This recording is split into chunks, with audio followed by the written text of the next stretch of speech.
Suplementação de qualidade é na Max Titânio Suplementos. Utilize o cupom SM e tenha aquele desconto especial. Link na descrição. Ramon Dino suando novamente no Brasil. Cris Aceto, ele comentou sobre e muito mais. Se você quer assistir esse podcast completo e o canal que traduziu esse vídeo, os links estão na descrição. Give a big shout out, congrats to Ramon Dino, who qualified for next year's Olympia, winning in spectacular fashion down there in Brazil. Was that planned, or did you figure just let's knock it out of the park right now so we don't have to deal with it next year? No, Ramon decided to do the show Tuesday night simply because I think he realized that he needs to qualify for the Olympia. So it was one of those, you know, the show was a few days away and obviously right there in Brazil, and this would give him the opportunity to get the qualification and spend some downtime and recovery time and family time and you know, time to be able to just do what every good bodybuilder needs to do, is take some time off and regroup and, you know, restart the engine. You know, you sent me this video like before the show took place down there, and this was like a hotel video, and I was super impressed. I think you gave me permission to put this up, right? Yeah. All right, hold on, let me pull it up here, because I think you guys are going to be pretty impressed when you see this. Ramon is pretty much his best here. Hold on. A technical snafu. Let me put this up here.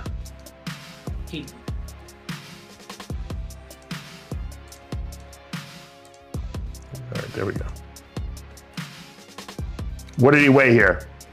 Well, I mean, he did the weigh-in at 102.6. So,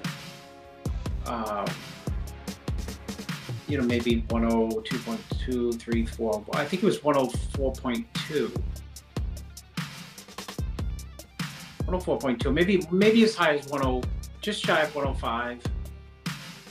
He was 106 at the Olympia. I mean, you and I have discussed this, and I mean, it's pretty obvious. And this guy is super talented. The biggest problem he's got is making weight. I mean, how many kilos does he have to lose to make weight on average? 6, 7? I would say, you know, he's got the Eduardo Correa syndrome, which is, yeah.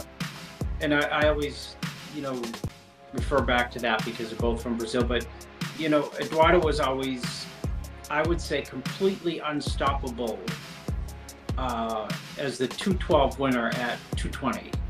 Meaning, right. You could not get another ounce technically off him. He was 100% ready at 220. So I think a really good weight for Ramon is like 108 in the morning. Right.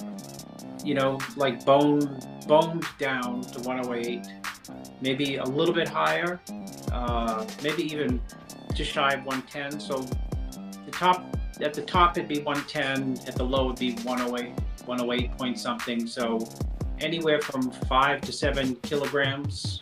So 12. That's a lot of weight that he has to lose, Chris. I mean, I think, because I'm seeing pictures you're sending me 2 weeks out, and I'm like, this guy can't be beat. And then, you know, he has to suck down and make weight. I mean, what's the solution to this? I mean, does he think about going into the open class? He's obviously too tall to do 212. Well, I mean, where does he go from here? Dave, it's 212. 109 times 2.2 is what, 250? I understand, but yeah, right. But I mean, would he do 212? I don't know. Would he look too small compared to those guys? 212, 250, Dave. What? 212 is a weight cap. We're doing the show. No, what I'm saying is, would he go from classic into the open class because he's too tall to do 212? I said. Yeah, but he was. I know he's 212 now, but if he puts on 5 pounds, he's not 212 anymore. No, he's 250. Oh, he's too. I didn't do the calc. He's not 250. 109 kilograms, 110 kilograms. What is that? Let me do that. With the two of us are like two imbeciles here. Hold on. 109 times 2.2. He's 239. Yeah, that's so. All right. So would he do the open class? That's my question.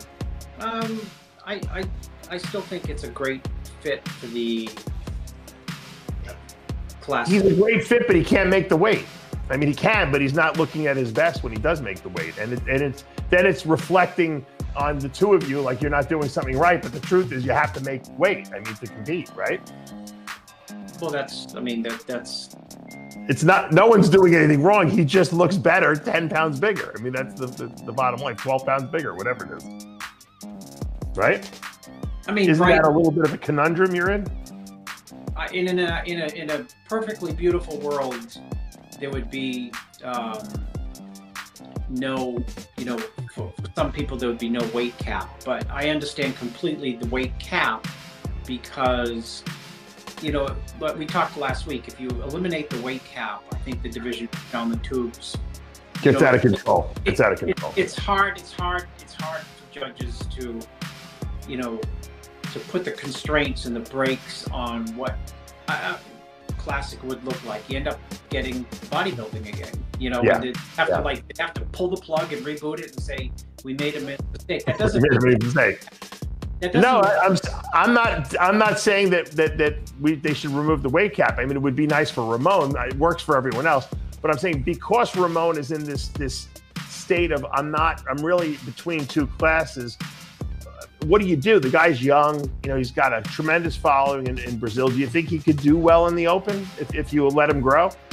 Yeah, I mean, if people talk about Chris Bumstead, doing well, I'm sure Ramon could do well in the Open. Is he interested in doing that? He's never shown any interest in doing the Open. His mindset since we met has been on, classic Olympia. Right. Well, I mean, now that Bumstead's gone, I guess there's another enticement to stay there for at least another year and see if he can knock off, the top guys. When you look at Mike Sommerfeld, who kind of came out of nowhere, he was an Open guy, went down to Classic, right? He, when I look at his physique, I think George Peterson, I think bodybuilder. This guy's a great bodybuilder. He obviously was a better bodybuilder than Chris Bumstead on that Classic Olympia stage. However, it's Classic, and I think that's what won it, in my mind, at least for Bumstead. Would you agree, or what was your take on that? I think he has Classic lines. I think he's thicker than, in some ways, than most of the guys in the Classic. And he had better back than Bumstead. He had better legs than Bumstead, right? Legs from the side are better than Bumstead, which is like saying a lot because Chris Bumstead on the side chest, his legs phenomenal, and even he's full through the pecs. That's a great shot for him, the side chest. Yeah. I mean, he's good in all the shots.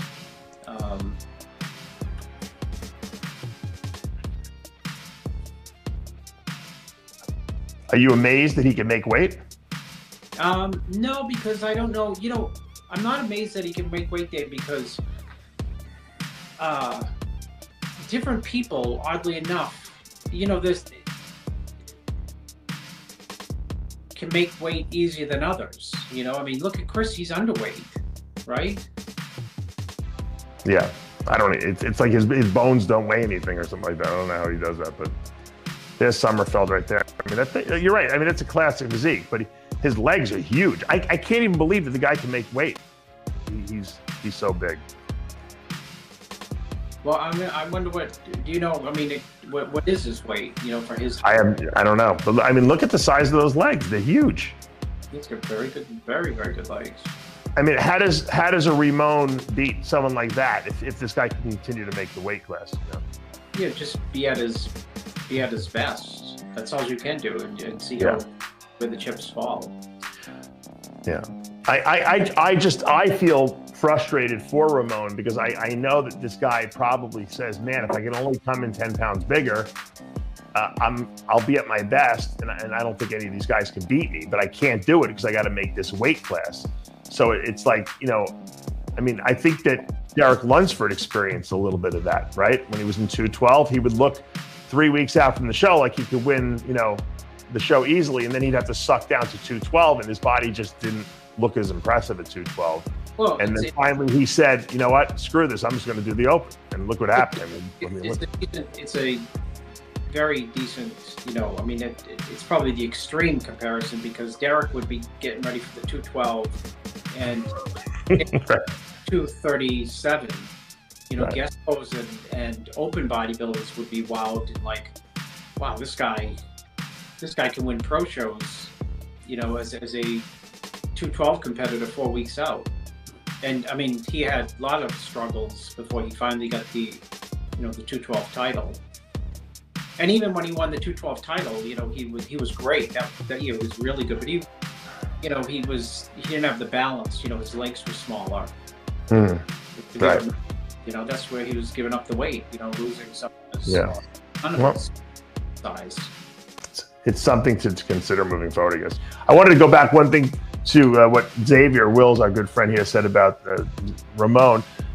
We noticed it in both the Olympia and this show he did in Brazil. He's been having a sweating problem on stage. Now, he obviously is dry as a bone when he goes out there. I've seen sweating occur before, in guys that sometimes who get low blood sugar. You get that cold sweat going. Michael DeBull posted a post on Instagram. I'll see if I can pull it up. And while you're commenting on that, and he said that he sees Ramon eating donuts backstage before he goes on, which is probably to help him, get a little bit of a pump going. But sometimes when you eat simple sugars like that, you can, if you're out on stage a long time, which is what happens with these classic guys, your blood sugar can drop too, because it goes up and then you get an insulin spike and it drops and then you get that cold blood, because he's not sweating in the beginning of prejudging. It seems like it's happening towards the end of prejudging.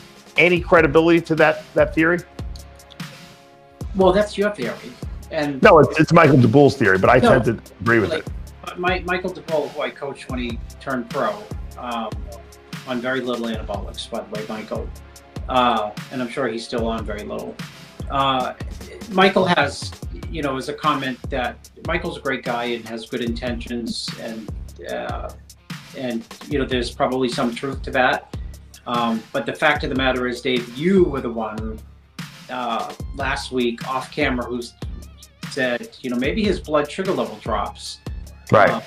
And my comment was to Dave off the air was that, I carved him up so much between the weigh-in at the Olympia and the prejudging. There's something called, things are relative. So if you're on a very high carb intake for a day, anything other than sky high, your body can perceive as low. So that can affect your low blood sugar. And he sweated a little bit, during the prejudging. Of course, not like the Olympia here in Brazil, but to some degree, actually, if you look back at many shows, he has sweated like that. So, Michael, the advice is well taken. I mean, it could be something there. Dave, you're the originator of that. I know you don't want to take credit for it. Well, I didn't know he ate donuts backstage, so that's why I'm even more apt to believe that he is getting some sort of an insulin spike and a blood sugar drop, possibly. Because there's no reason for him to sweat on stage. He's dry, you know what I mean? You only sweat when you get that cold sweat from low blood sugar. Well, it could be that, or it could be that. I think what you should do is have him do a Boston cream donut so that you get the fats in the cream, and that'll slow the absorption of the sugar down. So maybe he'll get a more sustained. Well, he didn't. Just to touch on that one more, like he didn't. He pretty much carved up really clean for the Brazil show. The pictures you saw, and he midway through prejudging, he did sweat. But again, right. Is he eating the sugar back? Maybe I think it's just the sugar backstage. I don't think it's what he's eating during the diet and carb up. Nothing to the extent. Mm-hmm. But he didn't eat sugars backstage for Brazil. Yeah. Well, you never know. Maybe they got the special Brazilian donuts. They have too much sugar in them. É óleo no ombro do Ramon ou ele tá escorrendo? É isso que eu ia falar agora, aí no peito. Tá começando a suar. Começou a escorrer. Tá Ih, rapaz. Olha o rosto. Ah, meu Deus. Ai, meu Deus do céu. Fala aí, Cris Aceto. De novo, Cris. Fala aí, Cris Aceto.